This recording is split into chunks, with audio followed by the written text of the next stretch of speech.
Coal. Its earliest uses date back to more than 3,000 years ago. Today, there is a global dependence on this small black rock to create energy, but its influence holds deeper meaning. Communities all over the world rely on this resource to support their economy and their livelihood. But things are changing. There's a new demand for more efficient and sustainable use of energy, and coal lovers are in an uproar.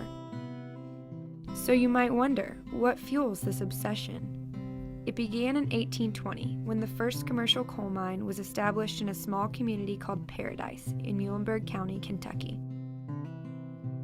So we went there and we asked, what does coal mean to you?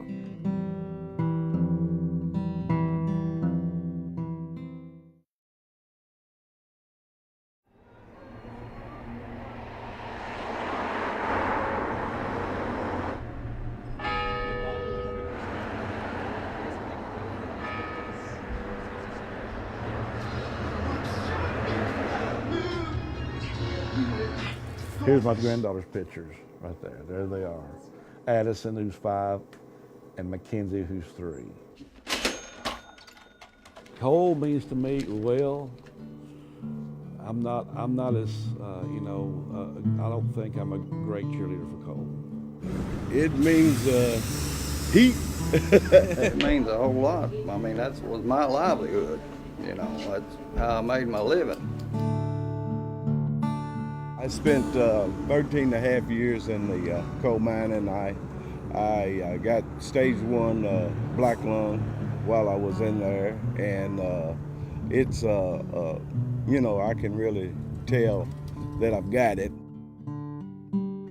There's quite a few people in this area that has gotten black lung, and they've received state benefits, but it's almost impossible to receive federal black lung because you just about got to be almost, like the doctor told me, you got to be half dead. Coal is a very sensitive issue in a state like Kentucky because it's a very economical resource for our state. We put a lot of people to work with coal, and of course, we supply a lot of energy to people with coal. So in that respect, it's a win-win situation. But the sensitive issue with it is that, there really aren't any pure, clean solutions with mining this resource. What companies are looking at is if they have an older power plant that they are looking to either refurbish or refit and go in another direction, they're seriously looking at natural gas. I was an electrician at TVA. I worked there for 35 and a half years. And what I think, when they're going to build a gas plant, they're going to convert it all over. And then once they get it converted, the electricity prices are going to skyrocket. It's going to hurt us in some ways because we'll lose some workers, and then it'll help us in other ways in creating some new bodies around here, and especially the work that'll be going on out at TVA. They're going to shut the units down. They're going to shut Unit 1 and 2 down. Unit 1 set a world record. Unit 2 broke its world record, and Unit 2 just broke the world record again this month. In most places that are coal communities, it's more than just that's where the job is now. There's a long social fabric to the industry in their town that becomes personal. It's going to be a struggle for them, definitely. Muhlenberg County specifically, took probably the biggest hit of all, and because we were so dependent on coal mines. And we've kind of adjusted by increasing our government and giving everyone who stayed a job. If you look at the politics of coal, it's kind of economics versus, to some extent, environmental. I think what you find is that the reach of big coal or coal industry is pretty significant politically. We have this as a thing that funds our marketplace, so to speak. It is a cheap fuel, at least at first glance. The problem is that where we burn coal, people think it's cheap, but they're not accounting for the atmospheric, hydrospheric, and then eventually the biospheric toxicity factors associated with the burning of that coal. The political climate is what's driving the discussion of the global climate. And one of the main fallacies in today's discussion of climate change is that a lot of people in society are being led to the discussion of climate change by non-climate scientists.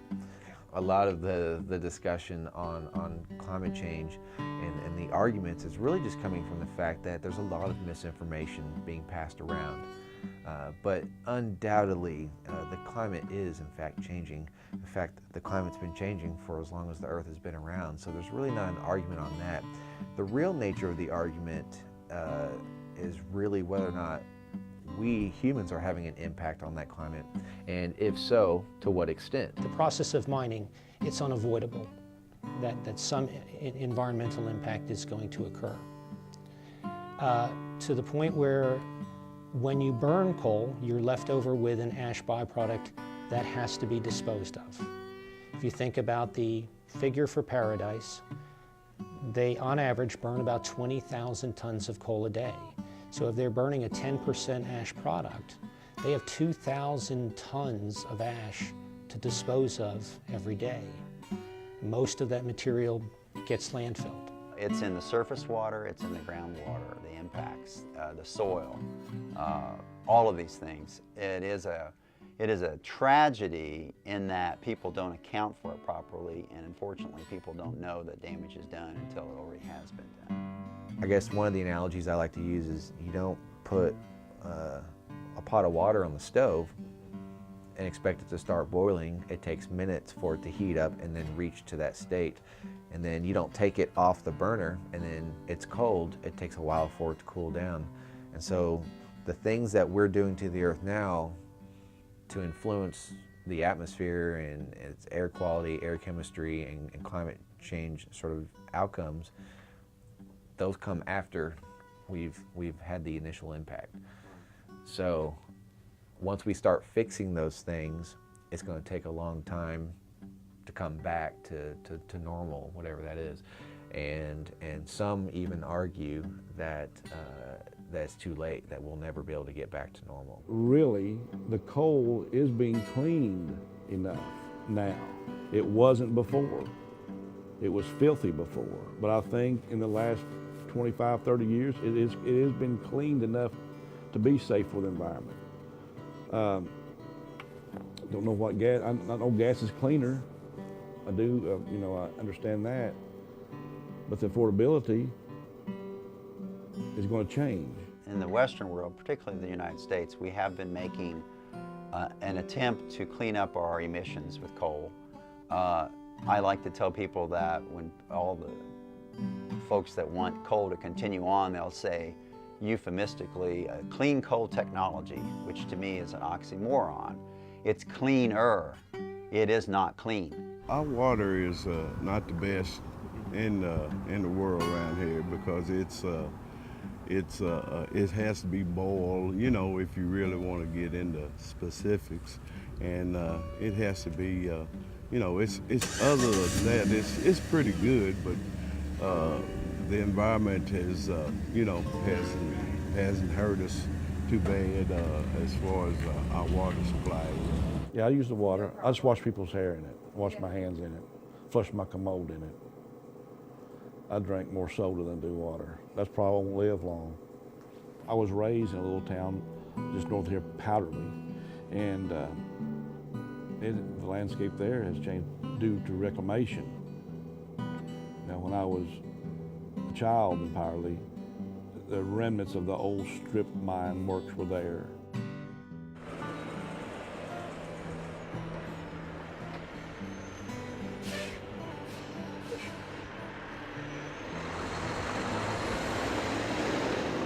The Muhlenberg area, it's got a long history of coal mining.